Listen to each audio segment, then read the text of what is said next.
Hello and welcome to Unlimer. I'll be looking at the news from a conservative perspective. Today's the 10th of June 2019. I just want to start by pulling a plug for New Conservative. They're a small party in New Zealand, but they're making a big difference. One of their big policies that I really like is freedom of speech. Go to their website and have a look at some of their policies. They're the only ones standing up for the unborn, the only party that's fully doing that. Okay, today on Monday the 10th of June, we're looking at stuff.co.nz. I'm not the Queen, so I don't have to be polite to Donald Trump. And it's written by a person called Phil Quinn. So if we go down and look at it, opinion, the Queen has to be polite to Donald Trump, I guess, but I don't. The guy is an emotionally stunted narcissist and towering ignoramus. He may possess a certain Manhattan real estate rat cunning, but by any other measure, he is dumber than the dumbest person I know. Now this is really stupid. Phil, I don't know who you are, but sounds like you've just got out of primary school and you're starting a wee little argument with someone. You know, my dad's bigger than yours. He is dumber than the dumbest person I know. Really intelligent stuff. All right, moving along on Stuff website, ignoring the clickbait. $100 a week to bunk with 5 men. Wow, better click on that one.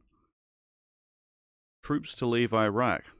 Yeah, I'm not sure what I think of Iraq. I mean, like I was saying, this video is my opinion.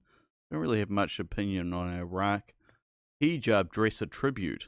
Nelson woman Susan Mott has designed and made a dress comprising 51 hijabs, one for each person who died in the Christchurch terror attack.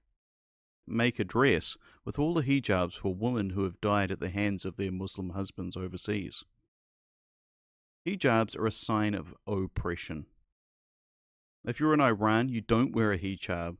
You go to jail. Lots of bad things happen to you. Oh, over here we've got the NRA's decline. I'm not going to click on this one, but it does say kids raised to fear for their lives in school are the greatest threat to the NRA's political goals. And I'll just go to this other site here, Political Insider. 0 mass shootings have been committed by known NRA members. If we look down at the last sentence, breathtaking. And while the NRA boasts over 5 million members today, and has been around for the entirety of modern American history, not a single mass public shooter has been a known member. YouTube finally gets tough on hate content. And we know what hate content they mean. They talk about supremacist content, but the key there is hateful, removing more hateful than supremacist content. Will they remove any multi-supremacist videos from YouTube? Probably not.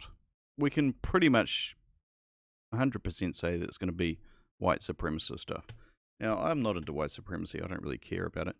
I think it's stupid to judge anything on the color of people's skin. But the fact that it's going to get tougher on hateful content, and we learnt before about Steven Crowder, who was demonetized because he has an opinion that they don't like. It's nothing to do with Nazi ideologies or Holocaust deniers or anything like that. The fact is that he's a conservative.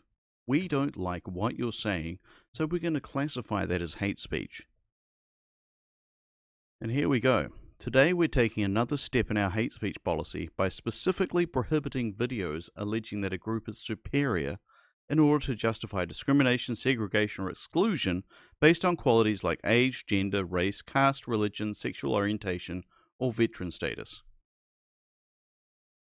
So, if you say that your group is superior, if you're a Christian and you say, I believe that Jesus is the only way to get to heaven, the belief in Jesus, the Christian belief is superior to all other religions, then your video will be taken down. Moving along to Newsroom, which is the last website I looked at today. And we'll go around here, and there's an article here called Damning Justice Report Makes Case for Change. And this is Chester Burrows and Minister Andrew Little Talking about change to the criminal justice system. Transformative change. What they really want to do is save the mascots, which are the criminals. They don't really care about you and general society. They just care about the criminals. Look at this quote. The overwhelming impression we got from people who have experienced the criminal justice system is one of grief. And I'll just pause it there because I've got my own theories, but basically, criminals are in jail for a number of reasons. Rehabilitation is about the fourth or fifth one down. The first reason they're in jail, criminals go to jail, is to keep everyone safe. To keep everyone in society safe who is not that criminal. And the way you do that is by isolating the criminal, getting them out of the way of the general public so they can't hurt them anymore. The second reason you put people in jail is a deterrent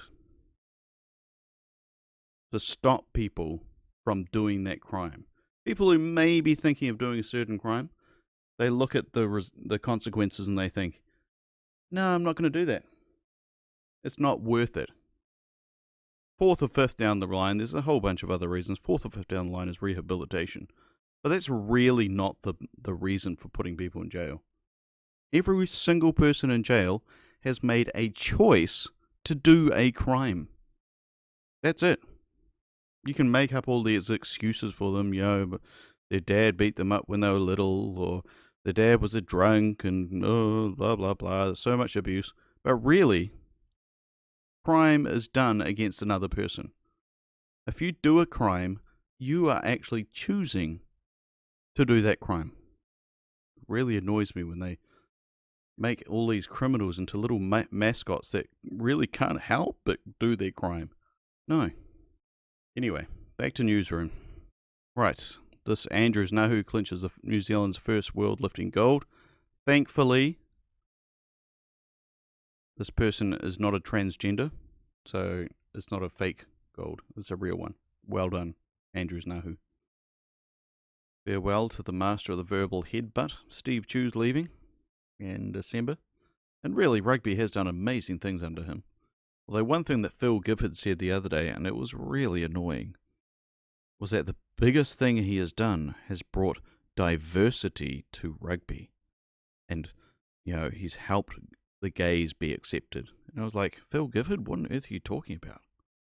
This is about his success. I mean, it's the guys in the background. Nothing to do with that SJW leftist stuff that you think is the greatest thing since sliced bread. And so that's the end of my talk today. Just have a look at New Conservative. They're actually doing a good thing. And what I've said today might not line up with everything policy they have. But really, for the sake of New Zealand and for the sake of the Conservative voice in Parliament, these guys are the best we can have. And I consider giving my vote to them next elections.